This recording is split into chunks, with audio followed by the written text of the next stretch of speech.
G'day and welcome to the program. I'm Connor Duffy. We're here in Sydney's lush Botanic Gardens. Later in the program we'll catch up with a group of international experts visiting the gardens to see how they compare with overseas parklands. And if you think getting your hands dirty weeding your garden is a chore, then how about having to clear the mighty Katherine River? It is concerning, and we've got outposts of small infestations and some bigger infestations. But first, the biggest environmental story around has been the long-awaited Murray Darling Basin Plan, and it's likely to stay that way for a while.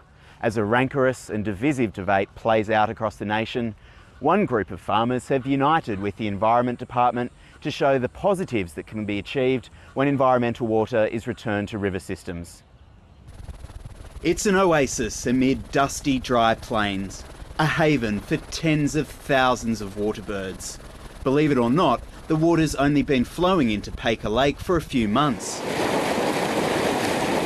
A dam built in 1914 kept it dry for 100 years. When we first moved here, it was a dust bowl. Terrible. Dianne Williams worked for 15 years to return it to its pre-World War I glory, and now most days she's down at the water's edge. In return for the environmental water, she gave up a third of her property and cropping rights. To see this and to feel like I'm actually living in paradise, which I think I am living in paradise. Do you think it's an oasis? Yes, absolutely. The frogs are deafening at night, the bird life's abundant. There's also been tragedy with the Triumph. Dianne's husband died in 2007, before the water arrived. I felt that I owed it to him, and he is now resting out the front of the homestead, and I'm sure that he's looking over the lake and enjoying it as well. The other landowner to push this project ahead is knockabout bushy Peter Morton. He's also had to go without. His power lines were removed to make way for the water. So how long have you had to live off a generator for? 5 months now. But anyway, we're surviving and the water's been worth it. These farmers say this project wouldn't have happened without the Environment Department, who see it as a model for future projects. Paika Lake isn't finished filling yet. There's plenty more water on the way, and at its peak it could reach almost 6 metres. That'll make this once dry dust bowl one of the deepest lakes in the region. It's an oasis in the desert that's become a hunting ground. The Alice Springs sewage ponds were once a sanctuary for bird life, but now packs of wild dogs have invaded the facility, killing wildlife and scaring locals. Here's Alison Horn. It's a peaceful haven for bird enthusiasts, but roaming packs of dogs have moved into the once serene Alice Springs sewerage ponds. It's now become a dangerous place to visit. I was chased by 4 of them out of the ponds. I was very lucky that I spotted them a fair way off.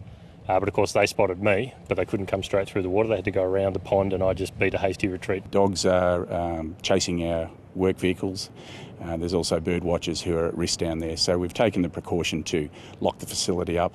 More than 30,000 different bird species can be seen at the ponds. For the dogs, it's an easy meal. And the trail of destruction left behind is heartbreaking for the birdwatchers who took these images. But a lot of the birds are ground nesting species here, so particularly during their breeding cycle, it's difficult for them with young chicks around because dogs are always going to be able to catch the odd duck that's a bit too slow. Power and Water says packs of up to 6 dogs have been roaming the ponds. It's taking action to get rid of them by either setting traps or shooting the marauding dogs. We're taking appropriate control measures to look after the problem with the dogs to make sure that the safety of our staff and the public is maintained. Wild dogs have been a problem in this area for several years. Power and Water says the ponds won't reopen until the dogs are under control. Alison Horn, ABC News, Alice Springs. The Katherine River is a remarkable landscape, famous for its beauty and abundant vegetation. Now this mighty river corridor is being taken over by foreign trees, which could destroy its ecosystem. Volunteers are fighting back, as Miles Morgan reports.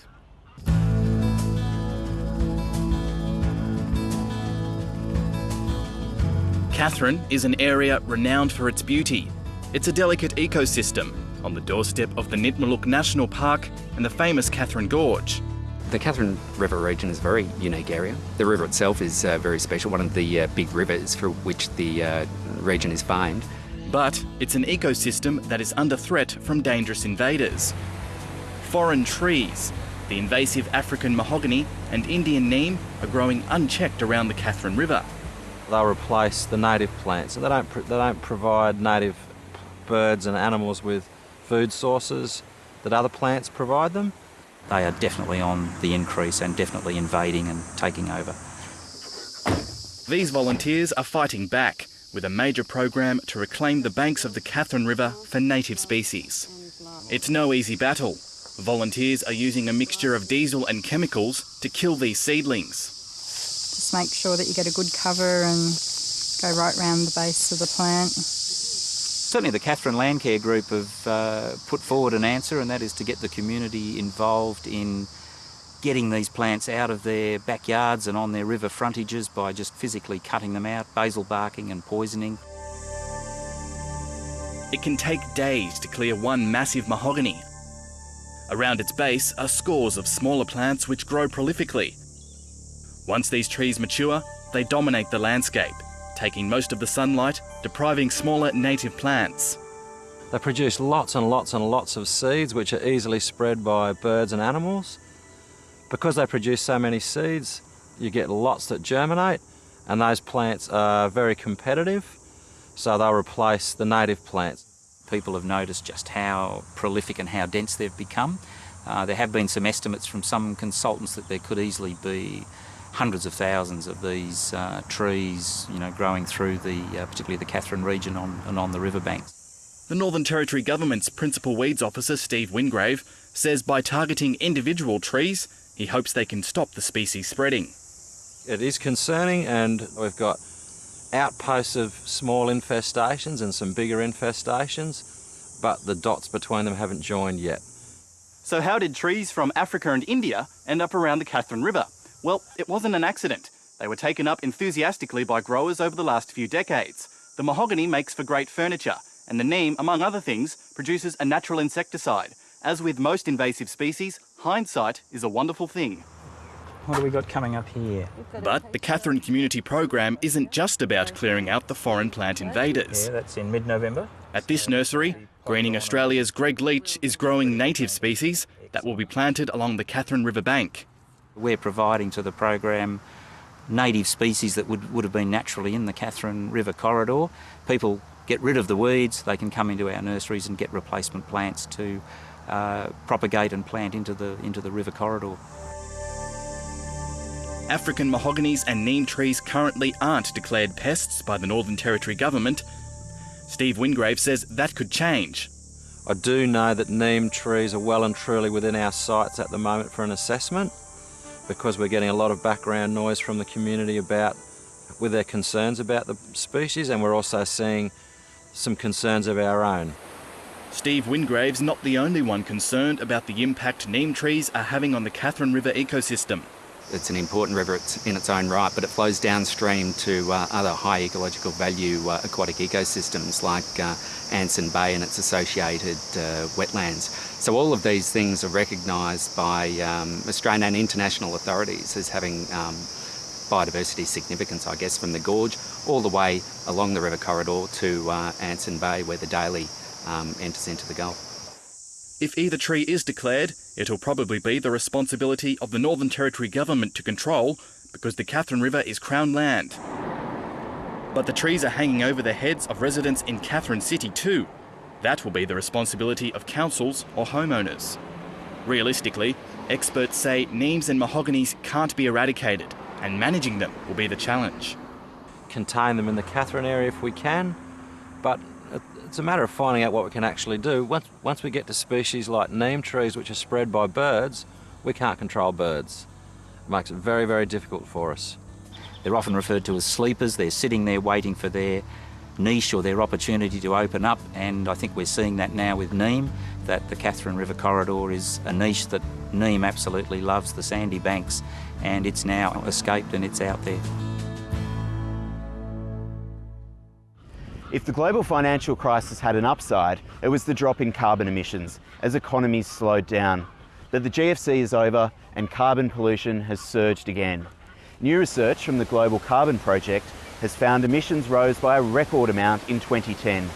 They jumped nearly 6% last year after a small dip in 2009.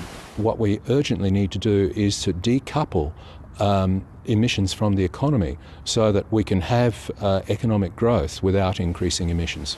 The research also found the concentration of carbon dioxide in the atmosphere is at its highest level on the record. Well, here at Sydney's Botanic Gardens, a team of international experts has flown in to see how it measures up. The team here are hoping to be recognised as among the world's best. Joanna McDiarmid reports. For visitors, it's a place to sit back, relax and take in the atmosphere. But for some, it presents a challenge. It is a great garden already. The question is, how can it be better? A team of international experts has been flown in to see how Sydney's Royal Botanic Gardens measure up. They're from the UK, USA and Europe and will collaborate with industry leaders from Australia. It's an opportunity to create a higher profile worldwide, determining what things are done well and what can be improved upon. We are going to be looking at essentially all aspects of the operations and the mission of RBG Sydney, and I'm turning over every stone to see how it's doing. Sydney's is the nation's first botanic garden. In 2016, it'll be 200 years old. The peer review group is set to help prepare the trust for that bicentenary and the years beyond. Having these people from America, from Europe and also from Australia will help us very much in our planning for the future. Along with touring Sydney's Botanic Garden, the peer review group has taken walks around Mount Annan Botanic Garden in Sydney's southwest and Mount Tomo Botanic Garden in the Blue Mountains. And so far, despite the average weather, our gardens have been given the thumbs up. The Royal Botanic Garden in Sydney is an absolute jewel. It's not just the oldest garden in Australia, but it's one of the unique gardens of the world. The report will be considered by the board at its next meeting, with strategic planning to start after Christmas. And that's all for this edition of the Environment Quarter. You can always follow me on Twitter. Just search for Clontarf ABC. And I'll see you next time.